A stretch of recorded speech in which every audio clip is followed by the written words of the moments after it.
खुरम भाई क्या हाल है? ठीक है खुरम भाई। आजकल जो ये डिस्ट्रिक्ट हो रही है सीनियर डिस्ट्रिक्ट, इसमें जो बच्चे सिलेक्ट परफॉर्म करते हैं चैलेंज कप के बाद, तो टॉप परफॉर्मर होते हैं, उसके बाद उनका फिटनेस टेस्ट लिया जाता है। तो उस फिटनेस टेस्ट के हिसाब से आप क्या कहना चाहते हैं? आपका क्रिकेट में इतना हिसाब किताब है सारा, और ये जो टे बॉल क्रिकेट हो रही है, टे बॉल क्रिकेट के हवाले से आप क्या कहना चाहते हैं प्लेयरों के बारे में? ज़रा आप अपनी राय दें। बिस्मिल्लाहिर्रहमानिर्रहीम। आपने बहुत अच्छा सवाल किया आज मुझसे ये फ़िटनेस टेस्ट के हवाले से। देखें, क्रिकेट का जो क्राइटेरिया है उसमें किसी प्लेयर्स के रन्स देखे जाते हैं, उसकी फील्डिंग देखी जाती है, उसका स्टेमिना देखा जाता है। स्टेमिना जांचना कोई इतना मुश्किल मरहला नहीं है। लेकिन ये जो टेस्ट आजकल हो रहे हैं जिसमें फ्रॉग जंप हो गया, पुशअप्स हो गए, अगर ये इसी तरह फ्रॉग जंप करवाने हैं और पुशअप से एक बंदा पीछे 300-350 रन करके आया और आगे फ्रॉग जंप नहीं कर सका और उसने आपने उसको टीम से ड्रॉप कर दिया है, या एक बंदा पुशअप्स नहीं पूरे कर सका तो उसको आपने टीम से ड्रॉप कर दिया, तो ये तो इंतहाई ज़्यादती है। क्योंकि इस तरह से टैलेंट ज़ाया हो रहा है बहुत ज़्यादा, और ये एक इस्तेसाल हो रहा है खिलाड़ी का। और मन चाहे प्लेयर्स जो परफॉर्मर नहीं होते वो आगे सामने आ रहे हैं। इस तरह तो क्रिकेट आहिस्ता आहिस्ता सिमट जाएगी, और खिलाड़ी खेलने के बजाय देखें, ये तो एक एथलीट जो ना उस होना चाहिए बंदे को, लेकिन एथलेटिक्स का एक रुझान ओवरऑल पाकिस्तान में देखें कैसा है। कितनी हमारी फैसिलिटीज़ मौजूद हैं। जो प्लेयर्स होते हैं क्रिकेट, तो वो फुल टाइम जॉब है। कोई भी बंदा है इस वक्त खाली इक्विपमेंट देख लें तो वो इंतहाई महंगा जो है ना सामान आ रहा है। एक लड़का सारा दिन क्रिकेट खेल के फिर उसको बड़ी मुश्किल से चांस मिलता है रीजन में, डिस्ट्रिक्ट में, वो सिलेक्ट हो जाता है। और जब वो सिलेक्ट हो जाता है तो उसकी आसे उम्मीदें ये होती हैं कि अल्लाह करे मैं परफॉर्म कर जाऊँ।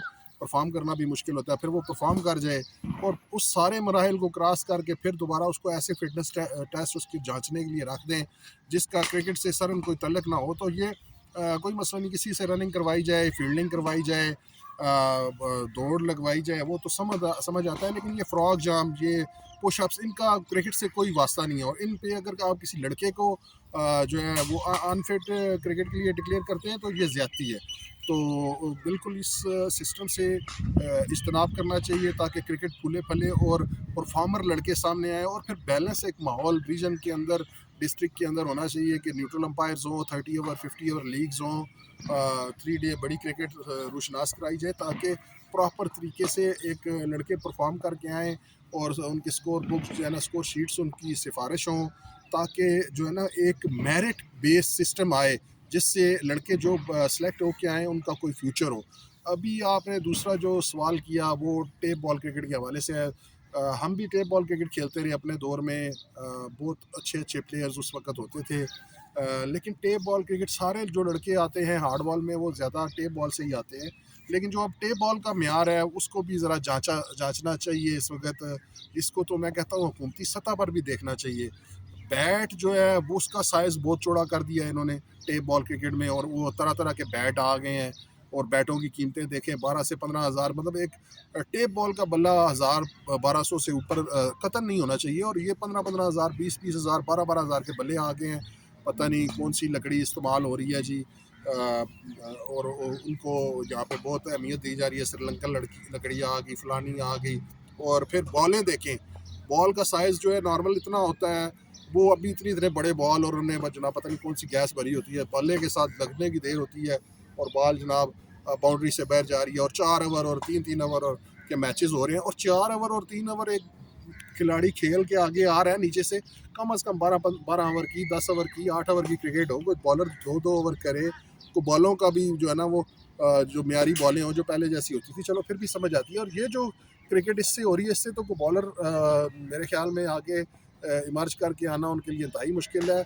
और क्रिकेट के लिए बैट्समैन भी आपको मुश्किल से मिलेगा नीचे से, जो क्रिकेट की तबाही नीचे हो रही है और जिस तरह की टेप बॉल नीचे हो रही है, इस पर भी तवज्जो देनी चाहिए पीसीबी को भी और आईसीसी को भी, कि ये क्रिकेट के जो बैट का साइज़ है वो देखें। हमारी जब कौमी सतह पर हमारी नीचे तक गिरफ्त नहीं होगी तो ऊपर कैसे टैलेंट आएगा। और नीचे जब ऐसे मामलात होंगे जो क्रिकेट के रूल्स को वायलेट कर रहे हैं तो फिर किसी सूरत भी क्रिकेट की खिदमत नहीं होगी और क्रिकेट इमर्ज करके नहीं आएगा। जो इवेंचुअली जो मामला होता है, आखिर जी जो सीढ़ी होती है, वो तो पाकिस्तान के लिए खेलना या फर्स्ट क्लास खेलना या अंडर 19 के लिए रिप्रेजेंटेशन देना, यही होता है।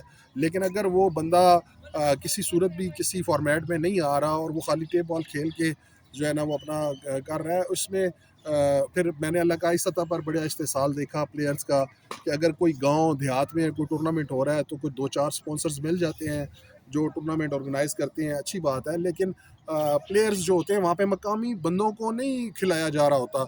मकामी 1 या 2 प्लेयर खेल रहे होते हैं, बाहर से लड़कों को जो है ना बुला के उनको खिला के उनको पैसे अच्छी भली पैसे दिए जाते हैं और वो मकामी क्रिकेटर तो वहीं पे बैठा रह जाता है, तो उसकी सपोर्ट नहीं होती है। अगर ये टूर्नामेंट्स होते भी हैं तो हर सतह पर मकामी प्लेयर्स को खेलना चाहिए, बाहर से प्लेयरों को कम बुलाना चाहिए और वो प्लेयर्स खेलें जो अब मकामी जो है वो प्लेयर्स बन के उभर के सामने आए। फिर आप बेशक आप डिस्ट्रिक्ट लेवल पे, रीजन लेवल पे जनाब उनको हर जगह पे कम्पीट करें और उनके साथ मुकाबला होना चाहिए।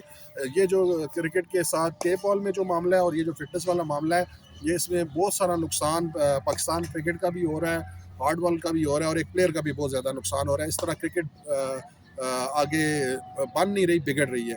इस पर सबको ख्याल करना चाहिए। Thank you. जी, बहुत शुक्रिया, बहुत शुक्रिया।